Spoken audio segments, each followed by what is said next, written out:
Hey, what's up guys, it's Wheeler here, back with another video. I know it's been a while, I seem to have to apologise every time I make a video these days. But today I'm going to be talking about Satellarknight, specifically one of the tech cards people seem to be ignoring in the current format, which is Satellarknight Skybridge. Now I know a lot of the format and the winning decks and so on are Shaddoll and Burning Abyss, and a lot of the stuff is being kind of overshadowed by cookie cutter stuff. It's always some combination of Shaddoll, Burning Abyss, Artifact, or something of that nature.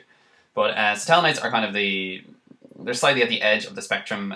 They did top 8 in YCS London, and actually my friend Vladis was in the top 32 in YCS London as well. So the deck definitely has enough anti-meta potential with the likes of Stellar for Alpha, Vanity's Emptiness, and Wiretap to give itself a decent chance. And although it's not the most technically kind of gifted of decks, it definitely has ways to get around the current meta.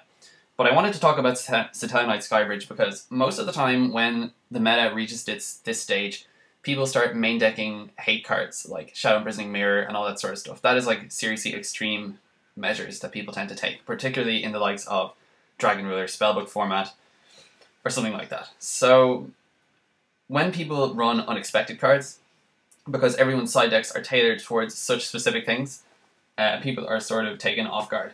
And where Satellarknight Skybridge can be useful against your opponent is when your opponent specifically responds to the normal summon or the activation of an effect of a Satellarknight monster which you want to go off. So, for example, if you normal summon Satellarknight Altair, activate its effect when you have Deneb in your grave, and your opponent goes, okay, Phoenix Chain / Breakthrough Skill / whatever. You chain Satellarknight Skybridge. It allows you to return that monster to the deck and special summon another Satellarknight with a different name from your deck. So because Satellarknight Altair left the field, it is no longer affected by the likes of Breakthrough Skill or Phoenix Chain, so its effect will resolve as normal. Because Satellarknight Skybridge is a quick play spell card, you can use it in the battle phase against the likes of Deep Prison, Mirror Force, which is pretty much non-existent, but I just thought I mentioned it anyways. And, other stuff. Bottom's Trapel, Book of Moon, whatever. So, and actually, now that I think about it, Book of Moon could be used for the same purpose.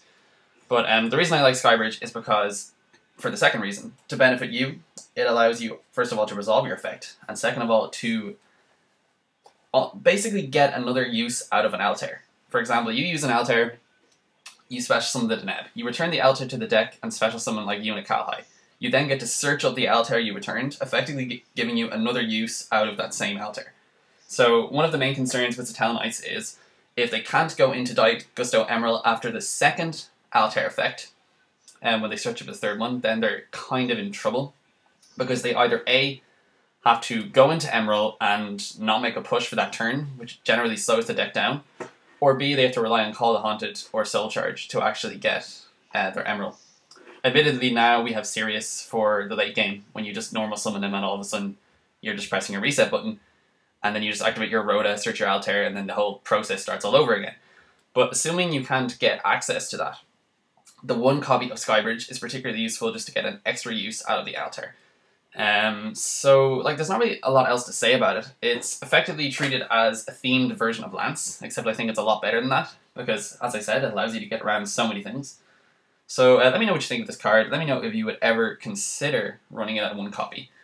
I've been testing it out for a while now, and although the meta in Ireland is a little bit scattered, I still find that it's pretty useful. I definitely would recommend running it in more than one, multiples like 3 or whatever, because, well, first of all, there simply aren't enough good Satellarknights to swap out into. Secondly, when you use the Skybridge, you can only special summon Satellarknight monsters with that monster that you swap into. So you pretty much have to be planning to go into a Trigger or into a Deltaros after you use the Skybridge. That is in fact the one major drawback of this card. So it might be a deterrent for people running it. So if you do indeed use your Altair play into your Deneb, and then you go into your Unicalhai, so you have a Unicalhai and Deneb face up, you can't overlay with them. Not that I would anyway, unless I absolutely had to. So you almost need to make sure you have the likes of a Call of the Haunted or a Soul Charge, or a means of defending your 2 monsters. Alternatively, you can just let the Unicalhai die by just sort of keeping them on the field as bait, and then you're able to special summon whatever the hell you want. But yeah, I mean, I think it's a good card. I think when Satellarknights came out first, everyone was just sort of hyped about Shaddolls, and then when they finally said, whoa, well, Satellarknights can actually do something, after that ARG event where it was a Satellarknight mirror match in the final, people started thinking to themselves, well, what's the build that he ran? Oh, look, there's like 3 alphas and there's like 3 vanities and, well, he had 3 breakthrough skills and all this sort of stuff. Oh, but there's no Satellarknight Skybridge, therefore it must be crap, you know. And that may in fact be true when the format hasn't been established yet. But with an established format where everyone is running the same sorts of stuff to counter, like running card A to counter card B and so on, people seem to forget about the cards that were in the periphery and that may have been considered at the beginning of the format. So with that in mind, I highly recommend testing out 1 copy of Satellarknight Skybridge and seeing what you think. As I said, it's one limitation being you can only special summon Satellarknight monsters, but it's kind of easy enough to get around. If only we had one that required 2 level 4s, then everything would be dandy, but sadly that is not the case. So anyway, thanks for watching. Be sure to comment, rate and subscribe as always. And I will try and come back to you with more videos very soon. I have a little bit more time on my hands now, but I'm doing all sorts of crazy job stuff, you know, like adult, grown-up things. So I will definitely try and get more videos out soon. So I will talk to you guys later. Peace out.